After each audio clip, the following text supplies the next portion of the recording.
नमस्कार प्रिय दर्शकों, हमारे चैनल स्टोरी टाइम्स में हिंदू धर्म जगत के 18 महत्वपूर्ण पुराण, 4 वेद, सनातन धर्म और पुरानी कथाओं में स्वागत है।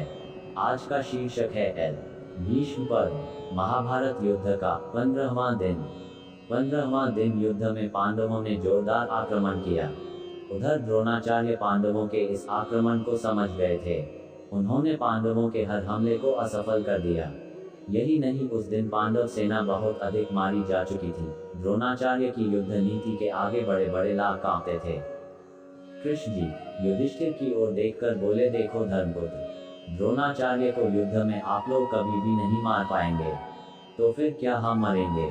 नहीं, उसे मारने का केवल एक ही उपाय है, वह है उसका बेटा अश्वत्थामा। यदि आप द्रोणाचार्य से ये कह दें कि अश्वत्थामा मारा गया है, द्रोणाचार्य उसी समय यमलोक पहुंच जाएंगे। नहीं नहीं, मैं झूठ नहीं बोलूंगा। मैंने जीवन भर झूठ नहीं बोला, तो क्या इस युद्ध को जीतने के लिए झूठ बोलूं? नहीं धर्मपुत्र, ये बात नहीं है। तो फिर क्या बात है? कृष्ण जी साफ साफ कहो। देखो धर्मपुत्र, हमारे पास एक अश्वत्थामा नाम का हाथी है।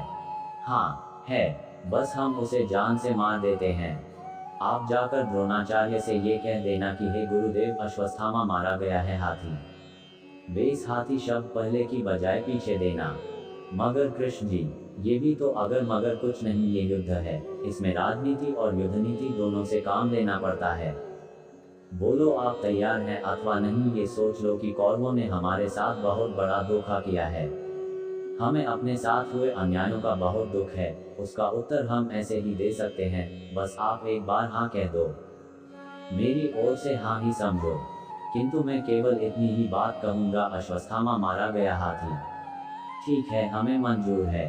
कृष्ण जी ने जो चाल चली थी, उसका फल तो निकलना ही था कि पांडवों का हर वीर युद्ध के मैदान में यही कहता नजर आ रहा था कि अश्वत्थामा मारा गया, अश्वत्थामा मारा गया।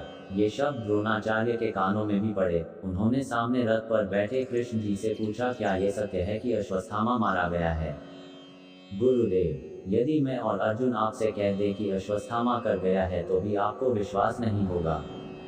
हाँ, युद्ध में मैं केवल युधिष्ठिर की बात पर विश्वास कर सकता हूँ। यदि युधिष्ठिर मेरे सामने आकर ये कह दे कि अश्वत्थामा मारा गया है, तो मैं युद्ध बंद कर दूंगा।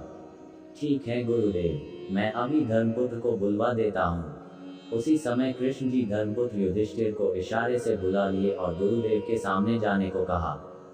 कहो युधिष्ठिर, तुम क्या कहते हो? क्या वास्तव में ही अश्वत्थामा मारा गया है? गुरुदेव, मैं आपसे क्या बताऊं? आज सुबह ही भीम ने अश्वत्थामा आगे की बात अभी युधिष्ठिर कहने वाले थे कि उसी समय चारों ओर से ये शोर उठ खड़ा हुआ। अश्वत्थामा मारा गया, अश्वत्थामा मारा गया। ये खबर सुनते ही द्रोणाचार्य अपने रथ में ही गिर पड़े। धृष्टद्युम्न ने अपना बाण चलकर उनका सिर धड़ से अलग कर दिया। द्रोणाचार्य की मृत्यु की खबर जंगल के आग की तरह चारों ओर फैल गई। कौरव बहुत चिंतित थे। उनका दूसरा सेनापति भी मारा गया। दुर्योधन, कर्ण, दुशासन, शकुनी बुझे हुए दिलों से एक दूसरे की ओर देख रहे थे। उन्हें अपनी पराजय अब निकट नजर आ रही थी। दोस्तों, कहानी अच्छी लगी तो सब्सक्राइब कर दें और नेक्स्ट वीडियो के लिए बेल आइकन को दबा दें। धन्यवाद।